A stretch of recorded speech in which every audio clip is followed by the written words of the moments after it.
સ્થાનિક સ્વરાજ્યની ચૂંટણીના આજે પ્રચાર પ્રસારના પડઘમ શાંત પડી જશે ને આ વચ્ચે ગીર સોમનાથ જિલ્લાના ઉનામાં ગઈકાલે આમ આદમી પાર્ટીના ઉમેદવાર પર ફાયરિંગનો બનાવ બન્યો હોય તેવા આક્ષેપો સામે આવ્યા છે અને આને લઈને આમ આદમી પાર્ટીના પ્રદેશ પ્રમુખ ઈશુદાન ગઢવી રોષે ભરાયા છે। શું કહ્યું તેમણે, વિગતે વાત કરીએ। વૈષ્ણવજન તો તેને કહીએ જે પીડ પરાઈ જાનાને રે। નમસ્કાર દર્શક મિત્રો, નવજીવન ન્યૂઝમાં આપનું સ્વાગત છે। સ્થાનિક સ્વરાજ્યની ચૂંટણીને લઈને ગુજરાતનું રાજકારણ જબરજસ્ત ગરમાયું છે। જ્યારે ફોર્મ ચકાસણીનો દિવસ હતો, ફોર્મ ખેંચવાનો અંતિમ દિવસ હતો, તે દરમિયાન વિપક્ષ દ્વારા સત્તાપક્ષ ઉપર આરોપ કરવામાં આવ્યા કે તેમના ઉમેદવારોને ખોટી રીતે ધાકધમકી આપી ડરાવવામાં આવ્યા અને કેટલાક ઉમેદવારોનું અપહરણ પણ કરવામાં આવ્યું હોય તેવી સ્થિતિનું નિર્માણ થયું હતું। આ સમગ્ર ઘટના બાદ હવે કેટલીક જગ્યાએ ધાકધમકી હજી પણ મળતી હોય તેવા આરોપો વિપક્ષ દ્વારા કરવામાં આવતા હોય છે। ત્યારે વચ્ચે ગીર સોમનાથના ઉના નગરપાલિકાના આમ આદમી પાર્ટીના ઉમેદવાર અજયભાઈ ગઈકાલે પ્રચારમાં હતા, દરમિયાન તેમના પર ફાયરિંગ થયો હોય તે પ્રકારના આરોપો આમ આદમી પાર્ટીના નેતાઓ દ્વારા કરવામાં આવ્યા છે। હાલ તેઓ સારવાર હેઠળ ઉનાની સરકારી હોસ્પિટલમાં છે અને ઘટનાની જાણ થતા આમ આદમી પાર્ટીના નેતા પ્રવીણ રામ સહિતના લોકો છે તે હોસ્પિટલ દોડી આવ્યા હતા। આ મામલે આમ આદમી પાર્ટીના પ્રદેશ પ્રમુખ ઈશુદાન ગઢવીને માહિતી મળતા તેઓનો રોષ સાતમા આસમાને જોવા મળ્યો છે। ભારતીય જનતા પાર્ટી ઉપર વરસતા તેમણે શું કહ્યું તે સાંભળો। મિત્રો, ગુજરાતમાં અત્યારે ચૂંટણીને લોહિયાળ બનાવી દેવામાં આવી છે। આમ તો ચૂંટણી પંચ અને પોલીસ એવું કહેતું હોય છે કે હથિયારો અમે જપ્ત કરી લઈએ છીએ, તો આમ આદમી પાર્ટીના ઉનાના એક કોળી યુવાન, આશાસ્પદ યુવાન ઉપર ગોળીબાર થાય છે જે ચૂંટણી લડી રહ્યો છે, તો એ હથિયાર ક્યાંથી આવ્યો? હથિયાર કોણે આપ્યું? ધમકી કોણે અપાવડાવી? હુમલો કોણે કરાવડાવ્યો? શું ગુંડાઓ, લુખાઓ, ભ્રષ્ટાચારીઓના કારણે આ ગુજરાત બદનામ થશે? ગુજરાત હંમેશા શાંતપ્રિય રાજ્ય છે। ગુજરાતમાં ક્યારેય અશાંતને આ બિહાર યુપીની જેમ કલ્ચર નથી આપણું, ગન કલ્ચર નથી। ખબર પડે કે આ ગન કલ્ચર છે તો પણ લોકો મત ન આપે।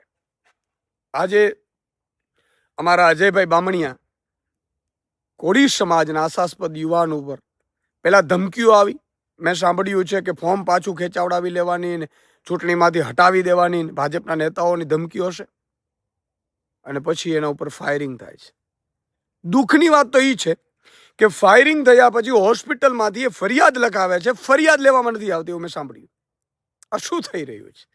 ગજબ છે। આ તો આપણે ગુજરાતને બદનામ કરી રહ્યા છીએ રાષ્ટ્રીય સ્તર પર। કોકને ખબર પડે, જાપાનને કે અમેરિકાના નાગરિકને, ઓહો ગોળીબાર થાય છે એની ફરિયાદ નથી લેવાતી, તો આપણી ગુજરાતની છાપ કેવી જાય? અને મિત્રો, કહેવા એ માંગુ છું કે ઉનામાં ત્યાં કોંગ્રેસ વાળાએ બધાએ ફોર્મ પાછા ખેંચી લીધા। એ ધાક ધમકી, પ્રલોભન કે જે પણ હોય, આમ આદમી પાર્ટીના નેતાઓ કે આમ આદમી પાર્ટીના અજયભાઈ અને આખી ટીમ મજબૂતાથી ઊભી રહી ઉનાના લોકો માટે લડવા માટે। નગરપાલિકામાં ઉનામાં આમ આદમી પાર્ટી બનાવી રહી છે નગરપાલિકા, એટલા માટે તેના હુમલો કરવામાં આવ્યો અને આશંકા છે। મારે વિનંતી કરવી છે ઉનાની જનતાને કે તમારા માટે આમ આદમી પાર્ટીના કાર્યકર્તાઓ ઝૂકતા નથી, બેસતા નથી, પ્રલોભનમાં નથી આવતા, ફોર્મ પાછા નથી ખેંચતા, ચૂંટણી બિનહરીફ નથી કરવા દેતા, ગોળીઓ ખાય છે। જોવાનું તમારે છે। 26 તારીખે ઝાડુનું બટન છે, ઝાડુનું બટન દબાવી અને ગુંડાઓ, લુખાઓ, લફંગાઓ કે જે લોકો આ ગુજરાતની જનતાને પરેશાન કરે છે એને જવાબ આપવાનો છે।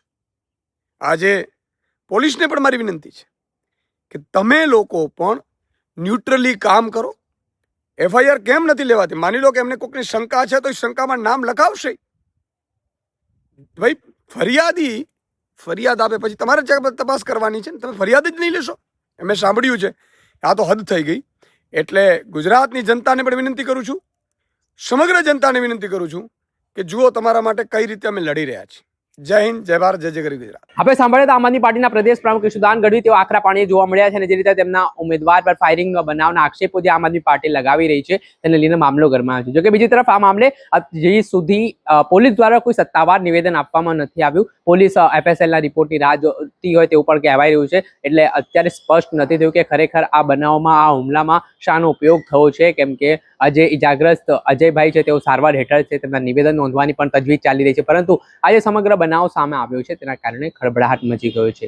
દર્શક મિત્રો, આવા જ નવા વિડીયો સાથે આપને માહિતગાર કરતા રહીશું, એટલે નવજીવન ન્યૂઝ જોતા રહો।